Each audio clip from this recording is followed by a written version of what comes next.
Bonjour à tous et bienvenue pour ce nouvel épisode de Caillou News, votre émission d'actualité bimensuelle du monde de l'escalade. Et aujourd'hui, avant de commencer, je voulais évidemment vous dire un très gros merci pour tous vos jolis messages autour du film Bon Voyage qui est sorti ce mercredi. Donc voilà, si vous n'êtes pas au courant, j'ai sorti un film d'ascension avec le grimpeur belge Seb Bert, c'était mercredi dernier et c'est sur la chaîne YouTube d'Edelrid. Donc si vous ne l'avez toujours pas vu, foncez le voir. Pour les autres, vraiment merci parce que j'ai reçu beaucoup de messages pour me dire à quel point le film était bon, donc j'imagine qu'il a aussi plein de défauts. D'ailleurs, j'ai reçu quelques petites critiques, et pour ça, je vous propose qu'on en parle tous ensemble autour d'un live. Voilà, ça fait longtemps que j'ai pas fait de live sur la chaîne, donc on pourra aussi en profiter pour parler d'autres choses, donc de certains autres projets, et ça se fera sûrement la semaine prochaine, donc je vous tiendrai au courant, mais déjà, pour tout ça, merci. Quant à nous, on est reparti avec un énorme épisode cette semaine, et oui, qui dit un peu de retard dans la sortie du Caillou News, dit forcément plus de news, et des news, on n'en manquait déjà pas durant ces 2 dernières semaines. Alors, on parlera évidemment de Seb Bert, non pas pour Bon Voyage cette fois-ci, mais pour son ascension du Downwall, qu'il a répété la semaine dernière. On parlera également du Tchèque Adam Ondra, qui est maintenant dans le 9e degré dans à peu près toutes les disciplines de l'escalade possibles. Voilà, il lui manque peut-être la cascade de glace, mais bon, on n'est pas au bout de nos surprises. Et ensuite, on parlera ascension à vue en escalade féminine, mais aussi des championnats de France de bloc qui se déroulaient il y a à peu près 1 semaine et demie. Alors sans plus attendre, on est parti. News numéro 1, et aujourd'hui on commence avec une news historique dans le monde de l'escalade. Seb Bert, grimpeur belge de 31 ans, vient de réaliser une performance qui frôle le pinacle de l'escalade moderne, l'ascension en libre du Downwall, la grande voie la plus difficile du monde. Un nom qui pour beaucoup de grimpeurs de haut niveau hérisse le poil comme il provoque le vertige. Car le Downwall c'est une toile vierge de toute aspérité peinte à même la falaise d'El Capitan. Comme si la grande voie la plus difficile du monde n'avait d'autre destin que de se trouver juste ici, sur cette tour de granit, mirador protecteur du plus grand sanctuaire de l'escalade, le Yosemite. Le Downwall c'est un mythe de ceux qui se dressent comme une ombre oppressante, si intimidante qu'on n'ose même pas l'affronter. Et ceux qui l'auront dompté se comptent d'ailleurs sur les doigts d'une main. D'abord il y eut Tommy Caldwell et Kevin Georgeson, le premier comme pour conquérir définitivement cette terre, et le deuxième pour voir encore plus grand que son escalade de bloc, si petite vue d'en haut. 19 jours de bataille résumés dans un film qui aura conquis toute une génération de grimpeurs et grandement contribué au mythe de la paroi. Puis il y eut le prodige tchèque Adam Ondra en seulement 8 jours. Une formalité comme un souffle qui aurait pu ternir la réputation du mur. Bien au contraire, après 10 ans sans répétition, elle n'aura fait que mettre en lumière la domination du Tchèque sur la scène internationale et sa polyvalence encore inégalée. Car le Downwall ce n'est pas qu'un aller-retour encordé, mais plutôt un voyage dont on ne revient jamais vraiment. 1000 mètres à la verticale, auquel Seb aura ajouté 550 km et 3 traversées de l'Atlantique, montrant que le plus haut niveau ne justifie pas tous les sacrifices. Au contraire, certaines performances s'embellissent lorsqu'elles se partent de principe. Alors comment cette ascension s'est-elle déroulée? Eh bien pour vous, nous sommes allés au plus proche de l'action pour vous en rapporter les images clés. Les voici. Ici, en direct du camp Portal Edge du Downwall, 8e jour sur le mur. Et aujourd'hui je m'apprête à essayer la longueur Crux, la fameuse traversée en Neva à la longueur 14. J'ai essayé déjà il y a 2 jours et ça s'est bien passé jusqu'à ce que je me fasse de nouveau avoir par ce dernier Crux. Je continue d'échouer là-haut comme j'ai eu il y a 2 ans pendant mon push. D'échouer dans ce dernier move à zipper et je me questionne. Ouais Seb? Ouais. Tu m'entends? Comment ça va? C'est Miguel. Miguel? De Caillou News? Bah oui, tu veux que ce soit qui? Tu peux parler dans ma tête? Alors pose pas trop de questions, ça ruinerait toute l'intrigue. Bon, comment ça se passe ton Downwall là?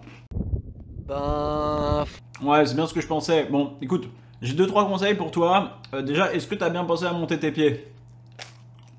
Ouais, écoute, je galère un peu, je suis... Ouais, bon bah tu vois, déjà tu fais ça, à mon avis, ça ira mieux. Ensuite, les bras tendus, tu vois, parce que quand t'as les bras pliés, enfin tu te pommes très vite, c'est chiant. Au niveau de la pose de pied, tu m'écoutes toujours, hein, t'es là? Ouais, je suis toujours là, ouais. Ouais, je peux pas partir bien loin, tu sais. Ok, cool, ouais, donc je disais la pointe du pied, hein, pas le quart ou je sais pas trop quoi là, parce qu'après tu zippes, tandis qu'à la pointe t'es bien appuyé dessus, mais classique ça, grand classique. Bon écoute, moi j'y vais là, faut que j'aille écrire les croix de la semaine, mais ça m'a fait plaisir de t'avoir mec. Allez, bon courage pour ton truc là, et puis on se fait un call à Ocas quand tu reviens. Allez, ciao ciao. Merci. Bon, on y retourne hein. Plus sérieusement, c'est après un mois de travail sur place, à la mi-janvier, que Seb s'est lancé pour un push, pas tout à fait prêt peut-être, mais profitant d'un beau créneau météorologique. Au soir du 4e jour, Seb arrive déjà sur la longueur 14, la traversée clé de la Grande Voie qu'il avait vu échouer lors de son essai d'il y a 3 ans. Le premier jour sur la longueur est cruel, Seb tombe par 2 fois dans les tout derniers mouvements et sans l'arrivée d'une douleur au dos, mal qui l'empêchera de grimper pendant les 3 prochains jours. Puis arrive le jour 9, sûrement le moment décisif de ce push, son dos va mieux, ça grimpe moins, après 9 essais, Seb ne passe toujours pas. Il tente une dernière fois et alors que la neige commence à tomber sur la fin de son run, il enchaîne finalement la section. Le lendemain rebelote et après quelques essais manqués, il enchaîne la longueur 15 en 8C+, deuxième longueur la plus difficile du mur, le downwall lui tend les bras. Pourtant, il reste encore 6 longueurs dans le 8 et c'est maintenant contre le temps que Seb va se battre. Une semaine entière de pluie est annoncée dans 3 jours et ses doigts saignent de plus en plus. Jour 12, il enchaîne la longueur, puis le lendemain vient une folle journée. Il enchaînera 4 de ces 6 longueurs, il lui reste maintenant un jour et une nuit pour enchaîner la longueur 21 en 8B, puis 11 autres longueurs dans le 7. Un combat d'anthologie entre épuisement puis une sortie victorieuse au bout de la voie. Il est 8h du matin le vendredi 31 janvier et Seb Bert vient de devenir le 4e ascensionniste du downwall. Le temps du repos est venu, mais avant ça, une dernière chose, quitte à être monté aussi haut, autant en profiter pour faire passer un message. Seb affiche ses convictions et dédie alors son ascension contre le fascisme et toute forme d'oppression, une belle lueur d'espoir qui, on l'espère, inspirera les futures générations.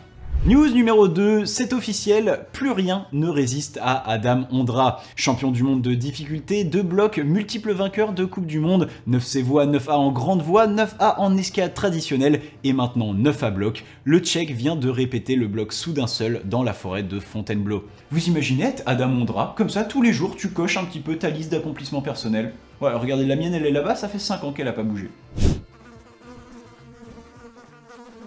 Et oui, à part les Jeux Olympiques arrivés un peu trop tard pour être remportés par le Tchèque, Adam semble bien véritablement avoir terminé le jeu de l'escalade et tout ça comme une évidence du début à la fin.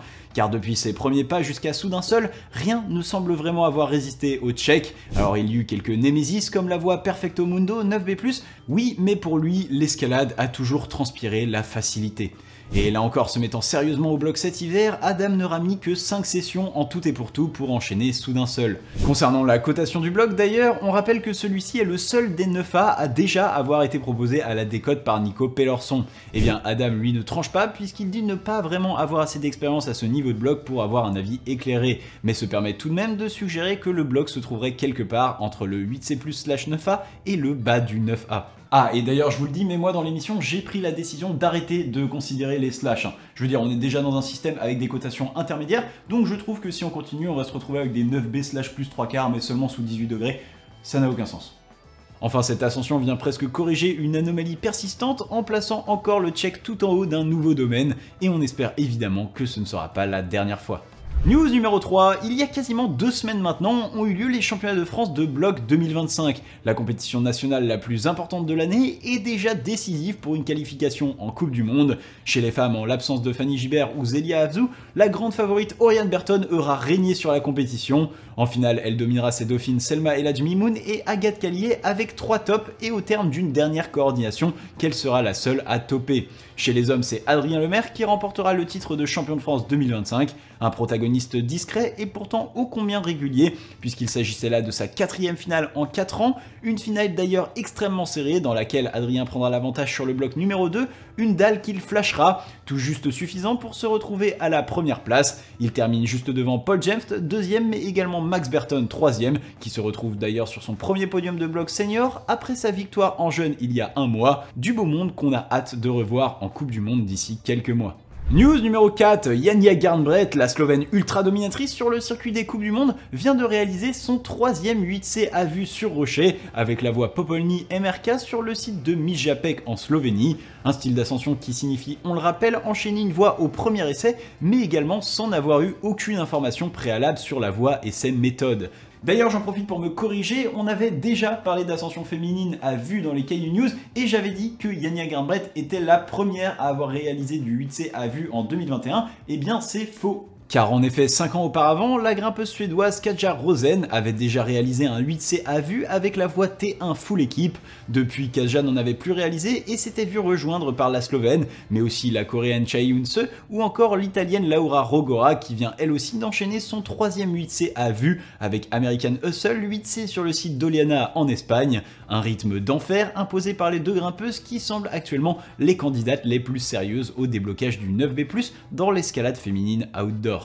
News numéro 5, le week-end du 15 février dernier avait lieu à Valence dans le club de Mineral Spirit la première Coupe de France de vitesse de la saison. Un rendez-vous dont je ne vous aurais probablement pas parlé si le record de France masculin n'avait pas été battu. En effet, en finale, Guillaume Moreau, habitué aux participations en Coupe du Monde et souvent placé à la limite des phases finales, sera venu à bout de son adversaire Aurélien Guérard avec un temps de 5,11, venant effacer le précédent record de France de 5,16 après avoir déjà réalisé la marque de 5,14 plus tôt dans la compétition. Un record qui reste très loin du record du monde actuel, 4 secondes 76 détenu par l'américain Samuel Watson, mais Guillaume qui s'est lancé encore plus fort dans l'entraînement, notamment avec 2 voyages aux États-Unis, annonce que son but est de passer sous la barre des 5 secondes. Une barre que l'on espère voir s'envoler sous peu alors que les championnats de France auront lieu le 14 mars prochain à Troyes et que la saison de Coupe du Monde de vitesse commencera le 25 avril à Wujiang.